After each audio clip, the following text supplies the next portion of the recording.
اب نوٹ کر لیجئے، یہ کتابیں اگر آپ پڑھنا چاہیں تو کتاب الملاحم میں پڑھیے. بدترین عذاب عربوں پر آیا کھڑا ہے، سروں پر چڑھا ہوا ہے، بدترین. ایسی جنگ ہونی ہے الملحمۃ العظمیٰ، جس کو کہ میں بھی آپ کے گواہی پیش کر دوں گا، جسے کہا گیا دی لاسٹ کروسیڈ. بش نے بھی کروسیڈ کا لفظ بول دیا تھا، پھر واپس لیا اس نے. نکل جاتی ہے جس کے منہ سے سچی بات مستی میں. فقیہ مصلحت بین سے وہ رندے بادہ خار اچھا، کروسیڈ کہہ کر پھر واپس لیا. یہ کروسیڈ، اس کے اوپر جس قدر نقصان ہونا ہے عربوں کا.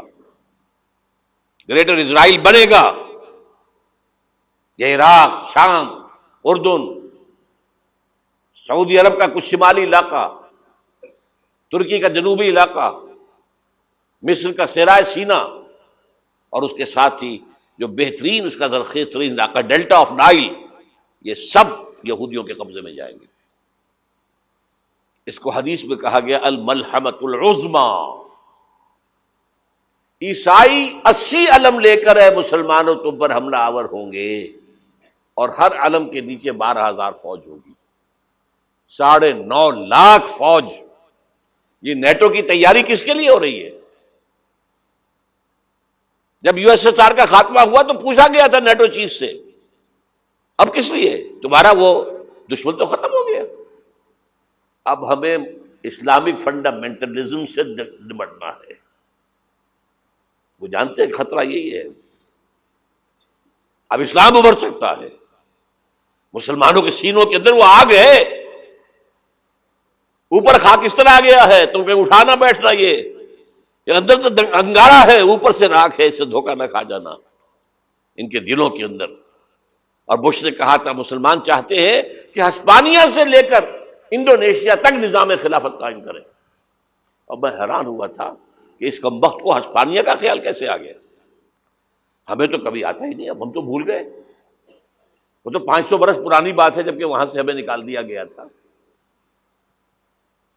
اگرچہ اقبال نے کہا تھا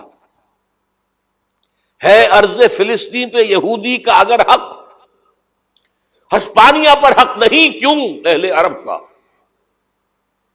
ہسپانیہ میں تو 800 سال حکومت کی مسلمانوں نے، اور ابھی 500 برس ہی گزرے ہیں نا. یہودی تو ارض مقدس سے 2000 سال نکالے گئے. انہیں لا کے آباد کیا گیا، عربوں کے سینے میں خنجر بھونک دیا گیا. وہ چھوٹا سا ملک جو چاہتا کرتا، کوئی پوچھنے والا نہیں. امریکہ جیسے اپنے بیٹے کی حفاظت کرے ویسے کرتا اس کی. اور حضور نے فرمایا ہے وہ جنگ جب ہوگی تو ایک باپ کے اگر 100 بیٹے ہوں گے تو 99 ختم ہو جائیں گے، ایک بچے گا. یہ حدیث ہے، حدیث ہے صحیح. اور آپ نے فرمایا ویل للعرب من شر قد اقترب. عربوں کے لیے ہلاکت ہے، عربوں کے لیے بربادی ہے اس شر سے جو قریب آ چکی ہے. اور آج جس طرح انہوں نے ان کی تہذیب کو اختیار کر لیا ہے، دبئی جا کر دیکھیے، بدترین مغربی معاشرہ جو ہے وہ دبئی کے اندر ہم نے قائم کر کے دکھا دیا. اب سعودی عرب اس راستے پر بڑھ رہا ہے. اور اس کے بعد نمبر 2 پر جو ہے ہم پاکستانی ہیں. لیکن میں اس کے وہ پہلی بات جو کہہ رہا ہوں وہ تو یقینی ہے، اس میں تو احادیث صحیحہ موجود ہے. اگرچہ اس کے بعد پانسا پلٹے گا، پھر حضرت مہدی کا ظہور ہوگا، حضرت عیسیٰ کا نزول ہوگا، اور وہ گریٹر اسرائیل گریٹر گریو یارڈ بنے گا یہودیوں کا. ایک ایک یہودی قتل ہوگا اور دفن ہوگا. یہ بات میں ہونا ہے، میں پہلی بات برس کر رہا ہوں. وہ پانسا پلٹے گا جب پلٹے گا. ابھی جو سامنے ہے وہ کیا ہے؟ جسے ملحمۃ العظمیٰ کہا حضور نے، جسے آرمگیڈون کہتے ہیں عیسائی. آرمگیڈون کی اگر کہیں جا کر آپ دیکھیں گے، آپ ڈکشنری میں مانی تو کیا لکھا ہے؟ A very big war which will be fought between the forces of evil and good before the end of this world. اس دنیا کے خاتمے سے پہلے خیر اور شر کی قوتوں کے درمیان بہت بڑی جنگ ہوگی. ارمجدون اسے کہتے ہیں عربی میں، اور آرمگیڈون اسے کہتے ہیں انگریزی کے اندر. اور یہ بائبل کی آخری کتاب کے اندر ہے، جو اس میں کہ مکاشفات یوحنا، ریولیشنز آف سینٹ جان. یہ تو میں کہہ رہا ہوں یقین کے ساتھ، اور زیادہ دور نہیں ہے، آیا چاہتا ہوں. اس لیے کہ یہودیوں کا اور عیسائی جو کنزرویٹوز ہیں، نیو کنزرویٹوز، ان کا 5 نکاتی ایجنڈا ہے متفق علیہ، جس کے تحت کہ یہ جنگ صلیبی شروع کی گئی ہے. وہ سن لیجئے آپ. آرمیگیڈون نمبر 1، گریٹر اسرائیل قائم ہو جانا اس کے نتیجے میں نمبر 2، مسجد اقصی اور قبۃ الصخرہ کو گرانا نمبر 3، وہاں تھرڈ ٹیمپل، وہ مسجد جو حضرت سلیمان نے بنائی تھی 1000 قبل مسیح میں، پھر برباد کی تھی نیبوکدنیزر نے، دوبارہ بنائی گئی، پھر دوبارہ ختم ہوئی 70 عیسوی تک گری پڑی ہے. ان کا خانہ کعبہ گرا ہوا ہے 70 عیسوی سے لے کر آج تک. ایک دیوار ہے ویلنگ وال، جہاں جاتے ہیں، روتے ہیں، پیٹتے ہیں، ماتم کرتے ہیں، وہاں وہ بنے گا تھرڈ ٹیمپل. اور نمبر 4، اس میں لا کر رکھا جائے گا تخت حضرت داؤد کا. یہ تخت کہاں ہے اس وقت؟ یہ لندن شریف کے اندر، جو ان کی پارلیمنٹ کا جو چرچ ہے، ویسٹ منسٹر ایبے، اس میں رکھا ہوا ہے. ایک پتھر تھا جس پر بٹھا کر حضرت داؤد کی تاج پوشی ہوئی، پھر حضرت سلیمان کی ہوئی، پھر وہ پتھر رکھ دیا گیا جب حضرت سلیمان نے بنایا ہیکل مسجد اقصی، وہاں رہا وہ. ہر بادشاہ جو تھا یہودی اسی کے اوپر بٹھا کر اس کی تاج پوشی ہوتی تھی. سن 70 میں ٹائٹس نے گرایا اسے، ہیکل کو، وہ پتھر لے گیا، وہاں سے روم گیا، روم سے آئرلینڈ گیا، آئرلینڈ سے اسکاٹ لینڈ آیا، اسکاٹ لینڈ سے انگلینڈ آیا، اور اب وہ رکھا ہوا ہے 14ویں صدی عیسوی سے آج تک. وہ ویسٹ منسٹر ایبے میں رکھا ہوا، ایک کرسی کی سیٹ میں اسے بنا دیا گیا ہے تخت کی شکل میں. اب انگریزوں میں کوئی ملکہ ہو، کوئی بادشاہ ہو جس کی بھی تاج پوشی ہونی اس میں ہوتی. یہ لا کر رکھا جائے گا تھرڈ ٹیمپل میں، اور اس پر یہودیوں کے خیال کے مطابق ان کا مسیحا آئے گا جو مسیح دجال ہوگا. عیسائیوں کے خیال کے مطابق حضرت عیسیٰ آئیں گے، وہ ہمارا بھی خیال ہے حضرت عیسیٰ آئیں گے علیہ السلام. بہرحال یہ تو بات کی باتیں ہیں نا. اس وقت جو میں عرض کر رہا ہوں، عربوں پر بہت بڑا عذاب، اور پاکستان کا معاملہ البتہ یہ ہے، میں یقین سے نہیں کہہ سکتا. ہینگنگ ان دی بیلنس، ہو سکتا ہے اللہ تعالی ہم پر رحم فرمائے، ہو سکتا ہے، اگرچہ اس کی کچھ شرائط ہوں گی. چمن کے مالک اگر بنا لیں موافق اپنا شعار، اب بھی چمن میں آ سکتی ہے پلٹ کر چمن سے روٹھی بہار، اب بھی ہو سکتی ہے. اور یہ بھی ہو سکتا ہے کہ اللہ تعالیٰ نے معجزانہ طور پر ہمیں ملک دیا، ہم نے اللہ سے بدعہدی کی، وعدہ خلافی کی، غداری کی، لہذا سزا دی جائے اور ہم سے یہ ملک چھین لیا جائے. It's just possible. دور نہ سمجھے اسے، انہونی بات نہ سمجھے. جو گھیراؤ ہو رہا ہے آپ کا، آپ کے مغرب میں نیٹو فورسز اور مشرق میں بھارتی فورسز گدھوں کی طرح بیٹھے ہوئے انتظار کر رہے ہیں پاکستان اور ڈسٹیبلائز ہو جائے، یہاں اور بدامنی ہو جائے. اب لاہور میں پھر آج دھماکے ہو گئے ہیں. 2 دن پہلے کا دھماکہ میں سہ کے آیا ہوا ہوں، آپ کے سامنے بیٹھا ہوں. وہ جانیں بچی ہیں جو ہماری اکیڈمی کا حشر ہوا، وہ میں آپ کو نہیں بتا سکتا. یہ سارا کیوں ہو رہا ہے؟ تاکہ یہاں بدامنی ہو جائے اور ہمیں جواز مل جائے. مغرب سے نیٹو فورسز داخل ہو جائیں، مشرق سے بھارتی فورسز آ جائیں، اور ہمارے ایٹمی دانت توڑ کر اور پھر ہمیں بھارت کے سامنے ڈال دیا جائے. Now do as you like. یہ ان کا نقشہ ہے. ہوگا کیا وہ اللہ جانتا ہے، ہوگا وہ جو اللہ چاہے. لیکن اللہ کا چاہنا جو ہے وہ کس پر منحصر ہے؟ یہاں انقلاب برپا کرو، یہاں اسلام لاؤ. اگر دھندوں میں لگے رہو گے تو وہ خود بخود نہیں آ جائے گا انقلاب. صحابہ نے جانیں دی تھی، کتنی تکلیفیں اٹھائی تھی. 12 برس تک مکی دور کے اندر با نشہ درویشی در ساز و دمادم زن، جو پختہ شبی خدرا بر سلطنت جم زن. یوم طائف یاد ہے جو حضرت عائشہ فرماتی ہے کہ میں نے پوچھا تھا حضور سے کہ یوم احد سے زیادہ سختی بھی آپ پر کبھی آئی؟ یوم احد پر کیا ہوا تھا؟ تلوار کا وار پڑا تھا آپ کے چہرہ مبارک، یہ جو رخسار کی ہڈی ہے اس کے اندر وار گیا ہے، اوپر خود کی 2 کڑیاں تھیں وہ اس میں گھس گئیں،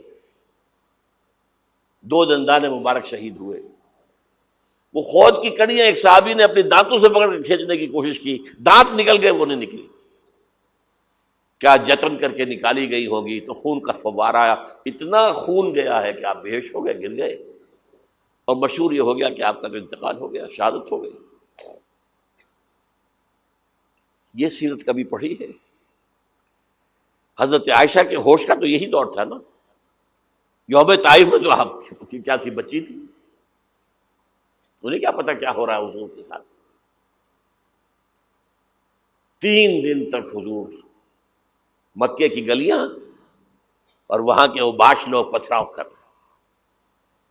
گئے تھے اس امید میں کہ شاید وہاں کا کوئی سردار ایمان لے آئے، تو یہاں تو ابو طالب بھی فوت ہو گئے، یہی دنیاوی سہارا تھا، خاندانی سہارا تھا ابو طالب کے ذریعے، اور گھر میں ایک دلجوئی کرنے والی رفیقہ حیات تھی، وہ بھی، ان کا بھی انتقال ہو گیا۔ آپ نے کہا یہ عام الحزن ہے، اب تو سب کو طے ہو گیا قریش کو کہ اب جیسے قتل کر دو ان کو، اسی لیے آپ گئے طائف، شاید وہاں کا کوئی بڑا سردار مانے ایمان لے آئے مجھ پر تو میں اپنا مرکز ادھر شفٹ کر دوں۔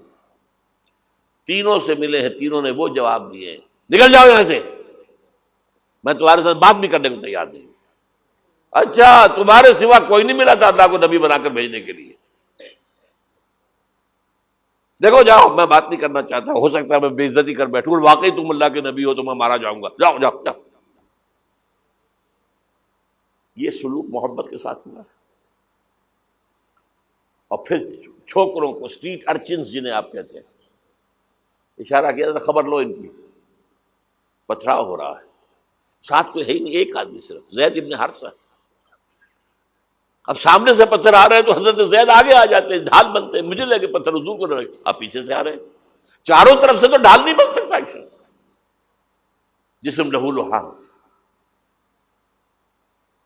خون جا کر جوتیوں میں جم گیا ہے، جوتی اتر نہیں رہی۔ پھر وہاں سے واپسی پر جو دعا مانگی ہے،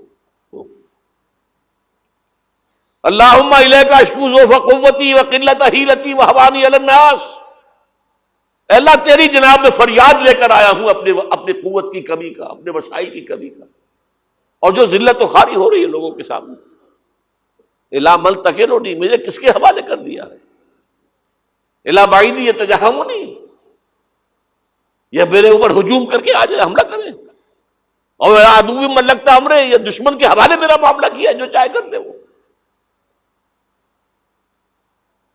لیکن پھر عبدیت غالب آتی ہے، ان لم یکن علی غضبک فلا ابالی، اللہ اگر تو ناراض نہیں ہے تو مجھے کوئی پرواہ نہیں،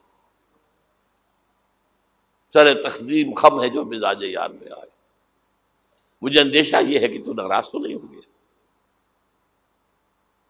یہ تکلیفیں جھیلی ہے، سینکڑوں صحابہ نے جانوں کا نذرانہ پیش کیا ہے، احزاب کی جنگ میں فاقوں پر فاقے ہو رہے تھے، اور ان فاقوں کی حالت میں خندق کھودنے کا حکم ملا ہے، لوگوں کی کمریں دوہری ہو رہی ہیں، پتھر باندھے ہیں اپنے پیٹوں سے، اپنی چادروں کے ساتھ کس کر کمر دوہری نہ ہو جائے۔ اور جب صحابہ کدالیں چلا رہے ہیں تو کیا کہہ رہے ہیں؟ نحن الذین بایعوا محمدا علی الجہاد ما بقینا ابدا، اللہم لا عیش الا عیش الاخرہ۔ صحابہ کہتے تھے ہم وہ لوگ ہیں جنہوں نے محمد سے بیعت کی ہے کہ جہاد کرتے رہیں گے جب تک جان میں جان نکل جائے تو بات اور، جان ہے، چاہے ابھی بھوک سے کمر دوہری ہوئی جا رہی، جان تو ہے۔ اور ایک دفعہ کہتے تھے اللہم لا عیش الا عیش الاخرہ، اللہ عیش، زندگی تو آخرت کی زندگی ہے۔ اور حضور فرماتے تھے، حضور کے بیٹھے ہوئے نہیں تھے گاؤں تکیہ لگا کر، پتھر اٹھا اٹھا کر خندق میں سے لے جا کر باہر پھینک رہے تھے۔ جب صحابہ کہتے ہیں اللہم لا عیش الا عیش الآخرہ، حضور فرما رہے ہیں فاغفر الانصار والمہاجرہ، اے اللہ ان انصار اور مہاجرین کی مغفرت فرما دے۔